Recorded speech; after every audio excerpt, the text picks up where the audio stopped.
ಪದಾಧಿಕಾರಿಗಳನ್ನ ಸಂಪೂರ್ಣವಾಗಿ 31 ಜಿಲ್ಲೆಗಳಲ್ಲಿ 30 ಜಿಲ್ಲೆಗಳು ಸಂಘಟನೆ ಕಟ್ಟಿರೋ ಏಕೈಕ ಸಂಘಟನೆ ಯಾವ್ದಾದ್ರು ಇದ್ರೆ ಅದು ಕರ್ನಾಟಕ ಭೀಮಸೇನೆ ಸಂಘಟನೆ ಅಂತ ಹೇಳ್ಬಿಟ್ಟು ನಾನು ಇಷ್ಟಪಡ್ತೀನಿ.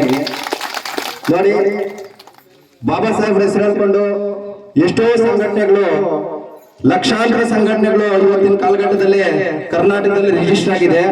ಬಟ್ ಇವತ್ತು ಈ ವೇದಿಕೆ ಮುಖಾಂತರ ನಾನು ಏನ್ ಹೇಳಕ್ ಇಷ್ಟಪಡ್ತೀನಿ ಅಂತಂದ್ರೆ, ಬೇರೆ ಸಂಘಟನೆಗಳವ್ರಿಗೆ ಸಂಘಟನೆ ಕಟ್ಟೋದು ನಿಮ್ಮ ವೈಯಕ್ತಿಕ ಜೀವನವನ್ನ ದುಡ್ಡು ಮಾಡೋದಕ್ಕೋಸ್ಕರ ಸಂಘಟನೆ ಕಟ್ಟೋದಲ್ಲ.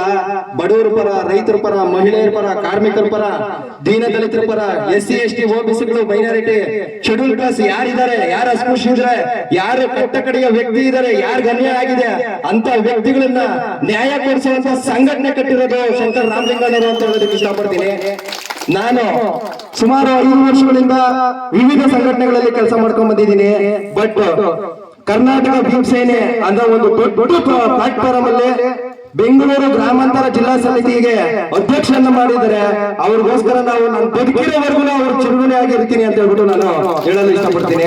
ಅದೇ ರೀತಿಯಲ್ಲಿ ಇವತ್ತಿನ ಕಾಲಘಟ್ಟದಲ್ಲಿ ನಮ್ಮ SC ST ಹುಡುಗರು, ಯೂತ್ ಯಾರಿದ್ದೀರಾ, ಹೆಚ್ಚಿನ ರೀತಿಯಲ್ಲಿ ಏನ್ ತಿಳ್ಕೊಬೇಕು ಅಂತಂದ್ರೆ, ಸಮಾಜದಲ್ಲಿ ಏನ್ ನಡೀತಾ ಇದೆ, ವಾಸ್ತವ ಏನ್ ನಡೀತಾ ಇದೆ, ಇವತ್ತು ಸತ್ಯಾಂಶ ಏನು, ಸುಳ್ಳ್ಯಾಂಶ ಏನು ಅನ್ನೋದನ್ನ ತಿಳ್ಕೋಬೇಕು. ಅದೇ ರೀತಿಯಲ್ಲಿ ವಿದ್ಯಾರ್ಥಿಗಳಿಗೆ ಒಳ್ಳೆ ಮಾರ್ಗದರ್ಶನ ಕೊಡಬೇಕು, ಒಳ್ಳೆ ಬುದ್ಧಿ ಹೇಳಬೇಕು, ಸಂವಿಧಾನ ತಿಳ್ಕೋಬೇಕು, ಕಾನೂನು ತಿಳ್ಕೋಬೇಕು. ಇವತ್ತಿನ ಕಾಲಘಟ್ಟದಲ್ಲಿ ಹೆಣ್ಮಕ್ಳ ಮೇಲೆ ನಡೀತಾ ಇರ್ತಕ್ಕಂಥ ದೌರ್ಜನ್ಯಗಳನ್ನ ತಡೆ ಹಾಕಬೇಕು ಅಂತಂದ್ರೆ ಅದು ಕರ್ನಾಟಕ ಭೀಮಸೇನೆ ಸಂಘಟನೆಯಿಂದ ಮಾತ್ರ ಸಾಧ್ಯ ಅಂತ ಹೇಳೋದಕ್ಕೆ ಇಷ್ಟಪಡ್ತೀನಿ. ಅದೇ ರೀತಿಯಲ್ಲಿ ಇವತ್ತಿನ ಕಾಲಘಟ್ಟದಲ್ಲಿ ಇಡೀ ಕರ್ನಾಟಕದಲ್ಲಿ ಸುಮಾರು ಅನ್ಯಾಯಗಳಾಗಿದ್ದಾವೆ.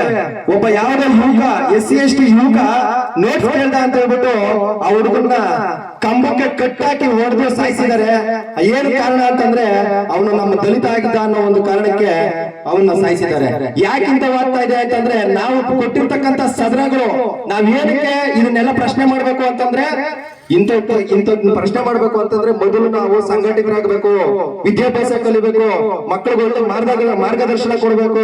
ಎಲ್ಲಿ ತಪ್ಪಾಗ್ತಾ ಇದೆ ಅಲ್ಲಿ ನಾವು ತಡೆಗಟ್ಟಿ ನಿಲ್ಬೇಕು, ಪ್ರಶ್ನೆ ಮಾಡಬೇಕು. ಅದು ಕರ್ನಾಟಕ ಭೀಮಸೇನೆ ಸಂಘಟನೆಯಿಂದ ಮಾತ್ರ ಸಾಧ್ಯ ಅಂತ ಹೇಳ್ಬಿಟ್ಟು ನಾನು ಹೇಳ್ತಾ ಇದ್ದೀನಿ. ಅದೇ ರೀತಿಯಲ್ಲಿ ಕರ್ನಾಟಕ ಭೀಮಸೇನೆ ಸಂಘಟನೆಯಲ್ಲಿ ವಿವಿಧವಾಗಿ ಬಹಳ ಅದ್ಭುತವಾಗಿ ಇವತ್ತು ಪ್ರೋಗ್ರಾಮ್ ಮಾಡ್ತಾ ಇದ್ದಾರೆ. ದಯವಿಟ್ಟು ಏನೇ ಈ ರಾಮನಗರ ಜಿಲ್ಲಾ ಸಮಿತಿಯಲ್ಲಿ ಏನೇ ತೊಂದರೆಗಳಿದ್ರು, ನಿಮ್ಗೆ ಏನಾದ್ರೂ ಒಂದು ಸಣ್ಣ ಪುಟ್ಟ ವೈಮನಸ್ಸುಗಳಾಗಿರ್ಬೋದು, ಏನೇ ಒಂದು ನಡೆದ್ರು ಇಲ್ಲಿರ್ತಕ್ಕಂಥ ಜಿಲ್ಲಾಧ್ಯಕ್ಷರಿಗೆ, ತಾಲೂಕು ಅಧ್ಯಕ್ಷರ ಗಮನ ತನ್ನಿ. ಅವ್ರೇನಾದ್ರೂ ನಿಮ್ಗೆ ಸ್ಪಂದಿಸಿಲ್ಲ ಅಂತಂದ್ರೆ ಡೈರೆಕ್ಟ್ ಶಂಕರ್ ರಾಮಲಿಂಗಣ್ಣವ್ರಿಗಾಗಿರ್ಬೋದು, ರಾಜ್ಯ ನಾಯಕರಿಗಾಗಿರ್ಬೋದು ನೀವು ಕರೆ ಮಾಡ್ಬೋದು. ಅವ್ರು ಯಾರನ್ನೂ ಸ್ಪೀಕರ್ ಮಾಡಲ್ಲ ಅಂತ ಹೇಳಂಗಿಲ್ಲ. ನೀವ್ ಎಂತ ಟೈಮ್ ಆದ್ರೂ 2 ಗಂಟೆ ನೈಟ್ ಅಲ್ಲಿ ಫೋನ್ ಮಾಡಿದ್ರು ಅವ್ರು ನಿಮ್ಮ ಕಾಲ್ ಇಡ್ತಾರೆ, ಅವ್ರು ನಿಮ್ ರೆಸ್ಪಾನ್ಸ್ ಮಾಡ್ತಾರೆ ಅಂತ ಹೇಳ್ತಾ ನನ್ನ ಮಾತುಗಳು ಮುಗಿಸ್ತೀನಿ. ನನಗೂ ಮಾತಾಡಕ್ಕೆ ಅವಕಾಶ ಮಾಡಿಕೊಟ್ಟಂತಹ ಎಲ್ಲ ಕರ್ನಾಟಕ ಭೀಮಸೇನೆ ಸಂಸ್ಥಾಪಕ ರಾಜ್ಯಾಧ್ಯಕ್ಷರಿಗೂ ಹಾಗೂ ಎಲ್ಲ ಈ ಗ್ರಾಮದ ಎಲ್ಲ ನನ್ನ ಅಕ್ಕ ತಂಗಿದಿರಿಗೂ, ಅಣ್ಣ ತಮ್ಮಂದಿರಿಗೂ ಹೋಲಿಸ್ತಾ ಜೈ ಭೀಮ್ ವಂದನೆಗಳು ಹೇಳ್ತಾ ನನ್ನ ಮಾತುಗಳು ಮುಗಿಸ್ತೀನಿ. ಜೈ ಭೀಮ್.